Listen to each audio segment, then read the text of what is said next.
ভৌমজলের কার্যের ফলে সৃষ্ট ভূমিরূপসমূহ। ভৌমজলের যে ক্ষয়কাজ, সেই ক্ষয়কাজের প্রক্রিয়াকে 4 ভাগে ভাগ করা হয়েছে: দ্রবণ, জারণ, জল যোজন এবং আর্দ্র বিশ্লেষণ।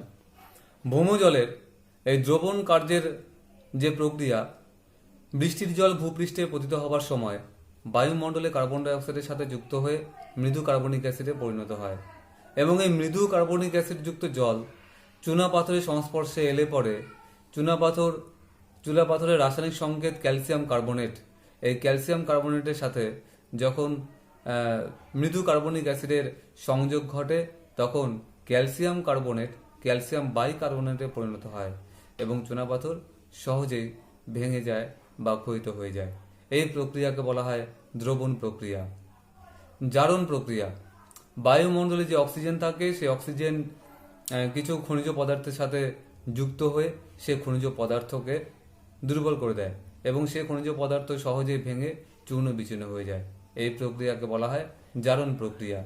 যেমন লোহা জলের উপস্থিতিতে অক্সিজেন যুক্ত হলে পরে লোহায় মরিচা পড়ে যায় এবং লোহা ভেঙে টুকরো টুকরো বা চূর্ণ বিচূর্ণ হয়ে যায়। এই প্রক্রিয়াকে বলা হয় জারণ প্রক্রিয়া। অর্থাৎ অক্সিজেন সংযুক্তির ফলে যখন শিলা চূর্ণ বিচূর্ণ হয়ে যায় বা শিলার বিয়োজন ঘটে, তখন সেই প্রক্রিয়াকে বলা হয় জারণ প্রক্রিয়া। কিছু কিছু খনিজ পদার্থ রয়েছে, যে সমস্ত খনিজ পদার্থের সাথে জল যুক্ত হলে পরে সে খনিজ পদার্থের আয়তন বেড়ে যায় এবং ভেঙে টুকরো টুকরো হয়ে যায় বা বিয়োজিত হয়ে যায়। এই ধরনের প্রক্রিয়াকে বলা হয় জল যোজন। এরপর আসি আর্দ্র বিশ্লেষণ। মূলত গ্রানাইট জাতীয় শিলায় এই ধরনের ক্ষয় লক্ষ্য করা যায়। জল ভেঙে দুটি ভাগে বিভক্ত হয়ে যায়, একটি হাইড্রোজেন আয়ন, অপরটি হাইড্রোক্সিল আয়নে ভেঙে যায়। হাইড্রোজেন আয়ন এবং হাইড্রোক্সিল আয়ন ভিন্ন ভিন্নভাবে শিলার সাথে বিক্রিয়া করে শিলাকে ভেঙে চূর্ণ বিচূর্ণ করে দেয় বা শিলাকে বিয়োজিত করে দেয়। এই প্রক্রিয়াকে বলা হয়ে থাকে হাইড্রোলাইসিস প্রক্রিয়া। এরপরে আসছি কার্স্ট ভূমিরূপ। ভৌমজলের কার্যের ফলে সৃষ্ট একটি বিশেষ ধরনের ভূমিরূপ কার্স্ট ভূমিরূপ। কার্স্ট একটি জার্মান শব্দ, যার উৎপত্তি ইন্দো ইউরোপিয়ান শব্দ কার্ট থেকে, যার অর্থ শিলা। জার্মান শব্দ কার্স্ট শব্দটি স্লোভেনিয়ায় ক্রাস নামে পরিচিত, ইতালিতে কার্সো নামে পরিচিত।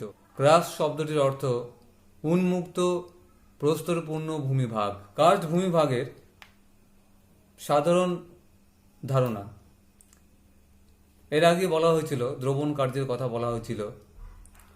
বৃষ্টির জল ভূপৃষ্ঠে পতিত হওয়ার সময় বায়ুমণ্ডলে কার্বন ডাই অক্সাইডের সাথে যুক্ত হয়ে মৃদু কার্বনিক অ্যাসিডে পরিণত হয়। এই কার্বনিক অ্যাসিড যুক্ত জল যখন ভূপৃষ্ঠে পতিত হয়, ভূপৃষ্ঠে চুনাপাথর জাতীয় শিলার সাথে রাসায়নিক বিক্রিয়া করে। চুনাপাথরের রাসায়নিক সংকেত ক্যালসিয়াম কার্বনেট। এই ক্যালসিয়াম কার্বনেটের সাথে যখন মৃদু কার্বনিক অ্যাসিড যুক্ত হয়, তখন মৃদু কার্বনিক অ্যাসিড এবং ক্যালসিয়াম কার্বনেটের সাথে রাসায়নিক বিক্রিয়ার ফলে ক্যালসিয়াম কার্বনেট ক্যালসিয়াম বাইকার্বনেটে পরিণত হয় এবং সেই চুনাপাথর বিয়োজিত হয়ে যায়। অর্থাৎ সেই চুনাপাথর দুর্বল হয়ে ভেঙে টুকরো টুকরো হয়ে যায়, চূর্ণ বিচূর্ণ হয়ে যায়। এইভাবে চুনাপাথর গঠিত অঞ্চলে দ্রবণ কার্যের ফলে বিভিন্ন ধরনের ভূমিরূপ সৃষ্টি হয়। এই বিভিন্ন ধরনের ভূমিরূপকে বলা হয় কার্স্ট ভূমিরূপ। ভূমিরূপবিদ থর্নবেরির মতে কার্স্ট বলতে চুনাপাথর বা ডোলোমাইট গঠিত অঞ্চলে ভৌমজলের কার্যাবলীর দ্বারা সৃষ্ট ভূমিরূপ সমূহকে বোঝানো হয়। এক্ষেত্রে ভূপৃষ্ঠের উপরিভাগে প্রবাহিত জলরাশি গতিপথ পরিবর্তন করে ভূপৃষ্ঠের নিম্নস্থ অংশ দিয়ে প্রবাহিত হয়ে থাকে। তাহলে আমরা দেখতে পাচ্ছি ভৌমজল এবং বৃষ্টির জলের যৌথ দ্রবণ কার্যের দ্বারা চুনাপাথর গঠিত অঞ্চলে ক্ষয় কাজ এবং সঞ্চয় কাজ উভয়ের ফলে বিভিন্ন ধরনের ভূমিরূপ সৃষ্টি হয়। যেমন বর্তুলাকার গর্ত, সোয়ালা হোল, সিনক হোল, উভালা, পলজি, স্ট্যালাকটাইট, স্ট্যালাকমাইট, হেলিকটাইট ইত্যাদি বিভিন্ন ধরনের ভূমিরূপ সৃষ্টি হয়। এই বিভিন্ন ধরনের ভূমিরূপ পূর্ণ যে ভূপৃষ্ঠ, এই ভূপৃষ্ঠকে বলা হয়ে থাকে কার্স্ট ভূমিরূপ। পৃথিবীর গুরুত্বপূর্ণ কিছু কার্স্ট অঞ্চলসমূহ: ফ্রান্সের কাসেস, স্পেনের আন্দালুসিয়া, পূর্বতন যুগোস্লাভিয়ার ক্রাস, দিনারিক, আল্পস পার্বত্য অঞ্চল, মেক্সিকো ইউকাটান, টবাস্কো, জ্যামাইকা, কিউবার পশ্চিম দিক, নিউ গিনির মধ্যভাগ, যুক্তরাজ্যের ইয়র্কশায়ার, চীনের কিয়াংসি, আমেরিকা যুক্তরাষ্ট্রের পেনসিলভেনিয়া, টেনেসি, ভার্জিনিয়া, মেরিল্যান্ড, দক্ষিণ ফ্লোরিডা, দক্ষিণ মধ্য ইন্ডিয়ানা, পশ্চিম কেন্টাকি, মিসৌরির সালাম স্প্রিংফিল্ড, অস্ট্রেলিয়ার নিউ সাউথ ওয়েলস প্রভৃতি উল্লেখযোগ্য কার্স্ট ভূমিরূপসমূহ। ভারতের অন্যতম কিছু কার্স্ট অঞ্চলসমূহ: মধ্যপ্রদেশের পাঁচমারি, ছত্তিশগড়ের বিলাসপুর, রায়পুর, অন্ধ্রপ্রদেশের জগৎপুরের আরাকু ভ্যালি, বিশাখাপত্তনমের উপকূলবর্তী বড়াগুহা, বিহারের সাসারাম, রোহটাস মালভূমির গুপ্তধাম গুহা, উত্তরাঞ্চলের দেরাদুনের সহস্রধারা, তাপকেশ্বর, গুজরাটের পোরবন্দর, মেঘালয়ের চেরাপুঞ্জি এবং পশ্চিমবঙ্গের আলিপুরদুয়ার জেলার জয়ন্তী পাহাড় প্রভৃতি ভারতবর্ষের উল্লেখযোগ্য কিছু কার্স্ট ভূমিরূপসমূহ। এবার জেনে নেওয়া যাক কার্স্ট ভূমিরূপ গঠনে আদর্শ শর্তাবলীসমূহ। ভূপৃষ্ঠের উপরিভাগ বা নিম্নস্থ অংশে চুনাপাথর, ডলোমাইট, চক প্রভৃতির উপস্থিতি থাকা দরকার। দ্রবণ প্রক্রিয়ার সঠিকভাবে কার্যকরী হওয়ার জন্য সুবিস্তৃত অঞ্চলের উপস্থিতি হওয়া দরকার। পুরু ও বিশুদ্ধ সছিদ্র চুনাপাথরের উপস্থিতি দরকার। চুনাপাথর দ্বারা গঠিত অঞ্চলের শিলাস্তরে দারণ ও স্তরায়ন্তলের উপস্থিতি থাকা দরকার। দ্রবণ প্রক্রিয়া সক্রিয় থাকার জন্য নদীর অবস্থান যথেষ্ট জরুরি এবং স্থানটি যথেষ্ট আর্দ্রতা যুক্ত হওয়া দরকার। অঞ্চলটি উন্মুক্ত ও সমুদ্রপৃষ্ঠ থেকে যথেষ্ট উচ্চতা বিশিষ্ট হলে দ্রবণ প্রক্রিয়া ভালো হয়। সমুদ্র পৃষ্ঠ থেকে 4000 মিটার উচ্চতা বিশিষ্ট হলে কার্স্ট ভূমিরূপগুলো ভালো হয়। যথেষ্ট পরিমাণে বৃষ্টিপাত কার্স্ট ভূমিরূপ গঠনের ক্ষেত্রে প্রয়োজন হয়। আদর্শ কার্স্ট ভূমিরূপের জন্য দ্রবণীয় শিলাস্তরের নিচে যথেষ্ট পরিমাণে ভৌমজলের উপস্থিতি থাকা দরকার। এবারে ক্ষয়জাত কার্স্ট ভূমিরূপ সমূহ সম্পর্কে আলোচনায় আসা যাক। সবার প্রথমে আসছি সিনখোল। বৃষ্টির জল ভূপৃষ্ঠে পতিত হওয়ার সময় মৃদু কার্বনিক অ্যাসিডে পরিণত হয় এবং কার্স্ট অঞ্চলে চুনাপাথরের সাথে রাসায়নিক বিক্রিয়ার ফলে সেখানে ছোট ছোট গর্তের সৃষ্টি হয়। এই ধরনের ক্ষুদ্রাকৃতির দ্রবণজনিত গর্তগুলোকে বলা হয় সিল্ক হোল। সিনখোলের গভীরতা 15 থেকে 35 ফুট পর্যন্ত হয়ে থাকে এবং এর আকৃতি অনেকটা ফানেলের মতো। সিনখোল সমন্বিত স্থানকে কার্স্ট ময়দান বলা হয়।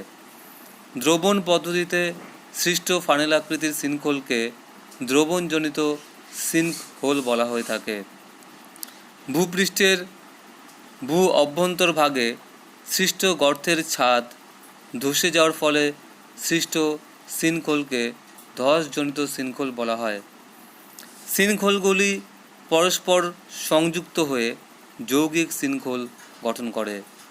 উদাহরণ হিসাবে বলা যেতে পারে ভারতের উত্তরাখণ্ড রাজ্যের দেরাদুন এবং পূর্বতন যুগোস্লাভিয়ার কার্স্ট ভূমিরূপে প্রচুর পরিমাণে সিনখোল গড়ে উঠেছে। এরপরে আসছি ডোলাইন। দ্রবণ কার্যের দ্বারা সোয়ালো হোলগুলো আয়তনে আরও বড় হয়ে পরস্পরের সাথে যুক্ত হয়ে বৃহদায়তন অবনমিত অঞ্চল গঠন করে। এই ধরনের ভূমিরূপকে বলা হয় ডোলাইন। সার্বিয়ায় একে ডোলিনাসও বলা হয়ে থাকে। ডোলাইনের গভীরতা 1.5 মিটার থেকে 12 মিটার পর্যন্ত এবং এর ব্যাস 60 মিটার থেকে 110 মিটার পর্যন্ত হতে পারে। দ্রবণের ফলে সৃষ্ট মৃদু ঢাল বিশিষ্ট ডোলাইনকে দ্রবণ ডোলাইন বলা হয়। দ্রবণ প্রক্রিয়ায় গুহার ছাদ ধসে গিয়ে সৃষ্ট খাড়া দেওয়াল বিশিষ্ট ডোলাইনকে ধস ডোলাইন বলা হয়। ভৌমজলের প্রভাবে নিম্নস্থ চুনাপাথর দ্রবীভূত হয় এবং উপরস্থিত অদ্রাবণীয় শিলাস্তর ধসে গিয়ে অবনত ডোলাইন সৃষ্টি করতে পারে। অদ্রবণীয় শিলাস্তরের নিচে চুনাপাথরের স্তর ধসে গেলে ওপরের শিলাস্তর নিচের দিকে বসে গিয়ে নিম্নস্থ কার্স্ট ভূমিরূপ ধস ডোলাইন গঠন করে। ক্ষয় প্রতিরোধকারী উচ্চভূমি দ্বারা পরিবেষ্টিত খাড়া অবনমিত স্থানকে ককপিট বলা হয়। উদাহরণ হিসেবে বলা যেতে পারে ভারতবর্ষের অন্ধ্রপ্রদেশের বোরা গুহা, পূর্বতন যুগোস্লাভিয়ার অ্যাড্রিয়াটিক উপসাগরের উপকূলীয় অঞ্চলে ডোলাইন লক্ষ্য করা যায়।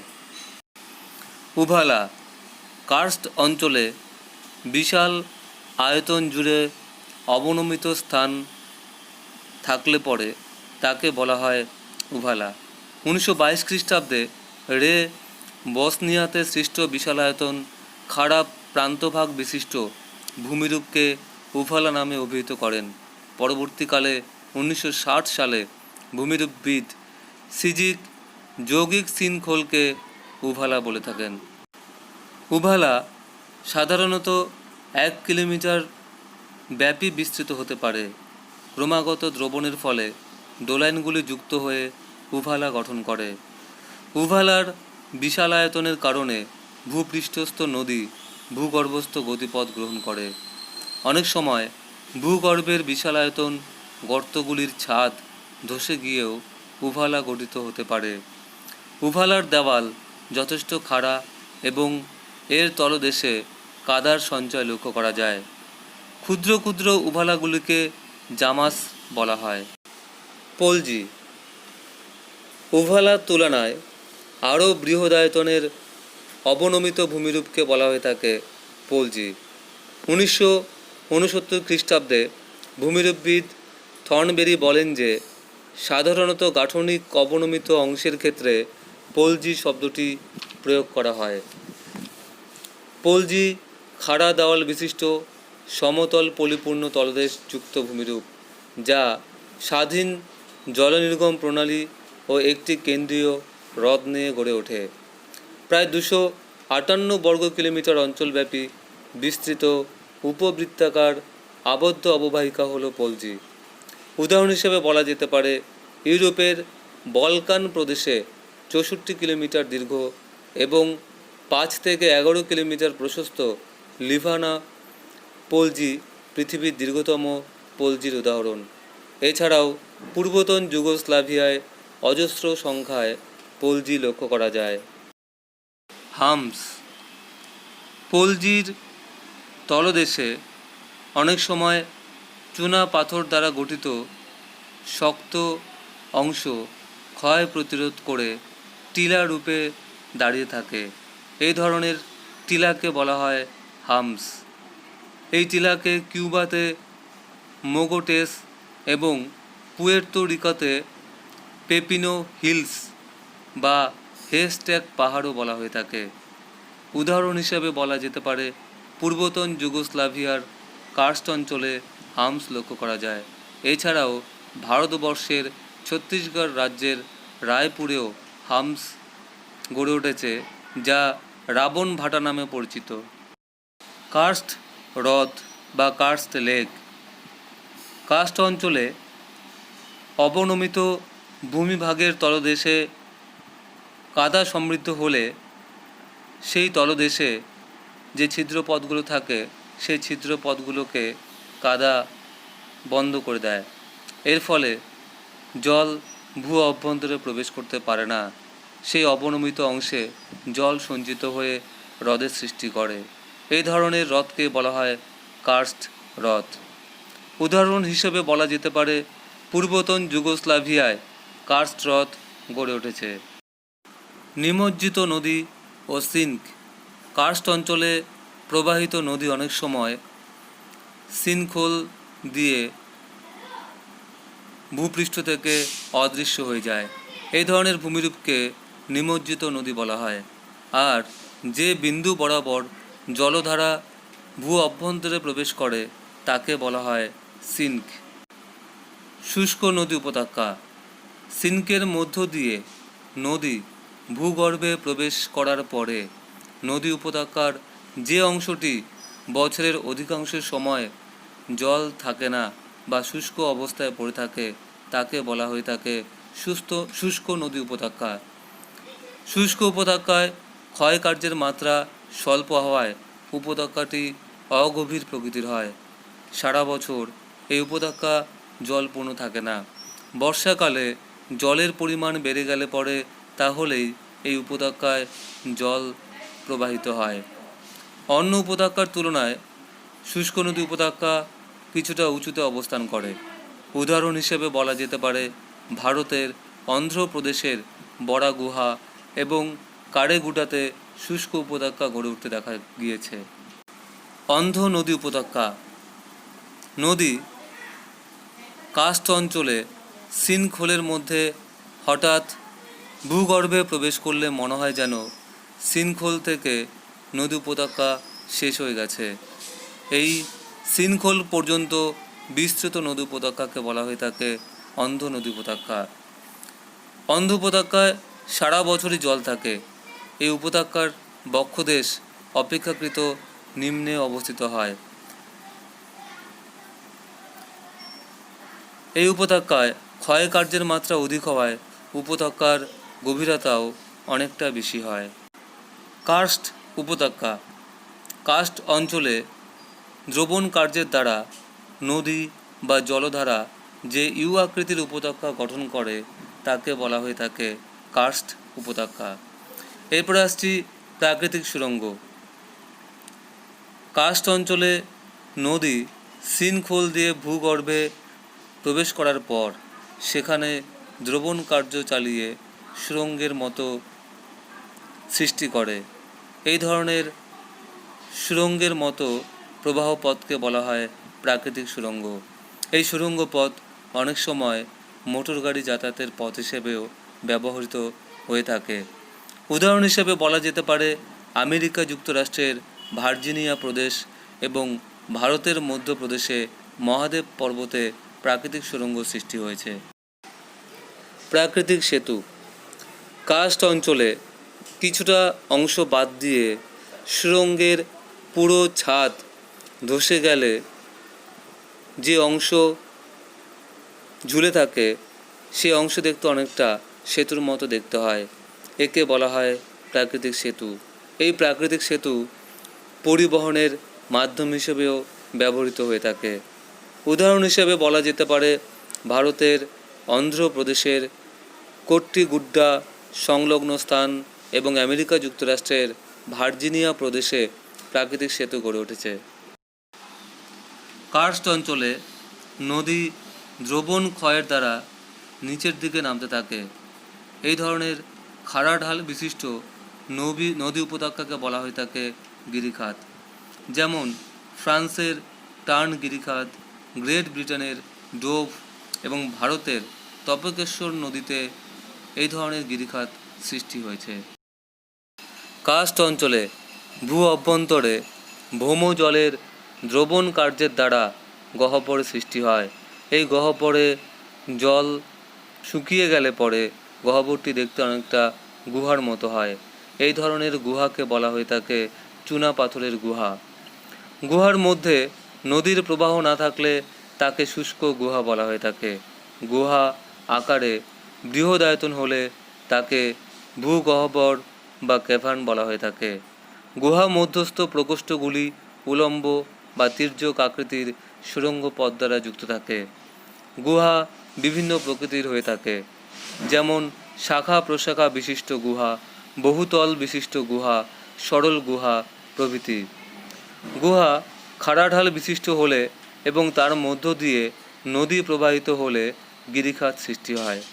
উদাহরণ হিসেবে বলা যেতে পারে ফ্রান্সের গুফ্রে বার্জার পৃথিবীর গভীরতম গুহা। এছাড়াও সুইজারল্যান্ডের হোলক গুহা পৃথিবীর দীর্ঘ গুহাগুলির মধ্যে অন্যতম। ভারতের মেঘালয়ের চেরাপুঞ্জি, বিহারের গুপ্তধাম, দেরাদুনের রবার্টস কেভ, তাপকেশ্বরের গুহা প্রভৃতি উল্লেখযোগ্য। কার্স্ট অঞ্চলে ভূপৃষ্ঠস্থ নদী সোয়ালহোল বা সিনখোল দিয়ে ভূগর্ভে প্রবেশ করে। ভূগর্ভের গুহা বা সুড়ঙ্গ থেকে ভূপৃষ্ঠ পর্যন্ত নদীর দ্রবণ কার্যের ফলে একটি সুড়ঙ্গের মতো সৃষ্টি হয়। একে বলা হয় পোনর। কার্স্ট অঞ্চলে দ্রবণ কার্যের দ্বারা গুহার ছাদের কোনো অংশ ধসে পড়লে বাইরে থেকে অর্থাৎ ভূপৃষ্ঠ থেকে ভূ অভ্যন্তরের নদী প্রবাহ দেখা যায়। এই ধরনের অংশকে বলা হয়ে থাকে কার্স্ট জানালা। 1932 খ্রিস্টাব্দে ম্যালোট এই শব্দটি প্রথম ব্যবহার করেন। ভারতের মধ্যপ্রদেশের পাঁচমারিতে কার্স্ট জানালা গড়ে উঠেছে। কার্স্ট অঞ্চলে অবনমিত ভূমিভাগের তলদেশ সমতল হলে পরে তাকে বলা হয়ে থাকে সলিউশন প্যান। অনেকটা দোলানের মতো বৈশিষ্ট্যযুক্ত, স্বল্প গভীরতা বিশিষ্ট এবং তুলনামূলক বৃহদায়তন হয়ে থাকে। আমেরিকা যুক্তরাষ্ট্রের ইন্ডিয়ানা লস্ট রিভার অঞ্চলে প্রায় 30 একরের বেশি স্থানব্যাপী দ্রবণ প্যানের বিস্তার লক্ষ্য করা যায়। কার্স্ট অঞ্চলে ফাটল থাকলে পরে ক্রমাগত দ্রবণ কার্যের দ্বারা সেই ফাটলগুলো ক্ষয়প্রাপ্ত হয়ে আকারে বেড়ে যায় এবং ক্রমাগত প্রসারিত হয়ে খাতের সৃষ্টি করে। এই খাতগুলো কার্স্ট অঞ্চলের শিলাকে বিভিন্ন অংশে বিচ্ছিন্ন করে দেয়। উত্তর ইংল্যান্ডে এই বিচ্ছিন্ন শিলাগুলোকে ক্লিন্ট এবং সুগভীর ফাটলগুলোকে গ্রাইক নামে অভিহিত করা হয়। ভারতের দেরাদুনে তপকেশ্বর গুহা সংলগ্ন স্থানে অসংখ্য ক্লিন্ট গড়ে উঠেছে। ল্যাপিস ও কারেন। কার্স্ট অঞ্চলে খাড়া ঢাল বিশিষ্ট অঞ্চলে ক্রমাগত দ্রবণ ক্রিয়ার ফলে অজস্র খাত সৃষ্টি হয়। এরা সরল রেখায় অবস্থান করে। এই বিশেষ ভূমিরূপ ফ্রান্সে ল্যাপিস ও জার্মানিতে কারেন এবং যুগোস্লাভিয়ায় বোগাস নামে পরিচিত। চুনা পাথরের মেঝে। জলের দ্রবণ ক্রিয়ার ফলে চুনাপাথর গঠিত অঞ্চলে ক্লিন্টগুলি সংকীর্ণ ও গ্রাইকগুলো প্রশস্ত হয়ে গিয়ে অসমান ভূমিরূপ গঠন করে, যা চুনাপাথরের মেঝে নামে পরিচিত।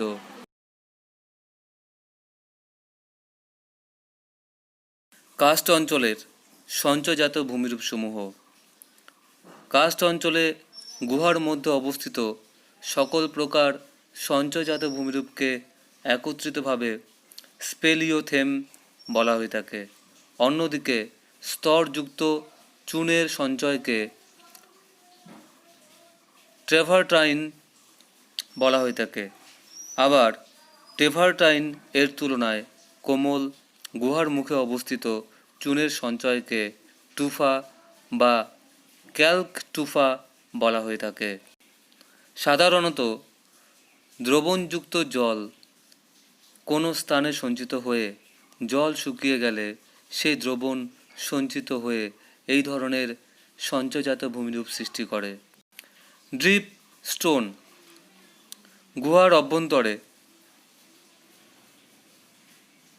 চুনের জলের দ্রবণ ফোঁটা আকারে ছাদ থেকে পড়ার সময় বা মেঝেতে পড়ে শুকিয়ে গেলে সেই চুনজাতীয় পদার্থ সঞ্চিত হয়ে যে ভূমিরূপ তৈরি করে তাকে বলা হয় ড্রিপ স্টোন। ড্রিপ স্টোন আবার বিভিন্ন প্রকারের হয়ে থাকে, যেমন স্ট্যালাকটাইট।